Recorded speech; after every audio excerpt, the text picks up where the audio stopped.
Sa balita lokal, ginkondena sang Alliance of Concerned Teachers ang asud-asud nga mga insidente sang school violence sa mga eskwelahan, particular na ang mga insidente nga may kaangtanan sa mga minor de edad kag paggamit sang armas luthang. Sa interview sang Bombo Radio kay Ruby Bernardo, National Chairperson sang Alliance of Concerned Teachers, iya ginpahayag nga makaalarma ang padayon nga pagluntad sa mga insidente sang violence sa sulod kag sa palibot sang mga eskwelahan bangod yara sa peligro ang seguridad sa mga estudyante kag manunudlo. Suno kay Bernardo, mas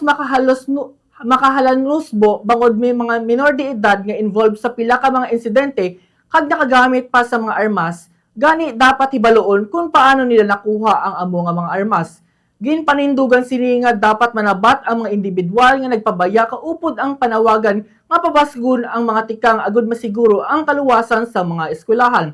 Dugang pasang natungdan, ang kasubong nga mga insidente hindi dapat makabig nga isolated cases lang kag kinahanglan nga atubangon ang ugat sang kalakasan sa eskwelahan agud maproteksyonan ang mga estudyante, manunudlo kag iban pa nga mga school personnel. Yari pamatian naton ang nangin kabahin sa pahayag ni Ruby Bernardo, National Chairperson sang Alliance of Concerned Teachers. Importante yung urgent at talagang mga epektibong aksyon ng gobyerno rito kasi hindi na biro yung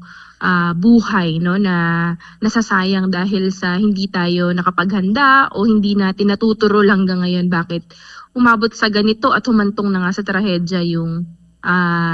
kalagayan ng ating mga estudyante sa paaralan. Kine-question natin unang-una yung access dun sa baril, bakit may access yung mga kabataan natin dun sa baril, knowing na medyo mahigpit naman tayo in terms of gun ownership sa Pilipinas, At sa dalawang insidente, nakita natin na ito ay pagmamay-ari ng uniformado, may kapangyarihan, dapat may managot din, Kailangan sumagot din dyan yung Philippine National Police, knowing na mula sa kanilang hanay yung pinagkunan nitong baril,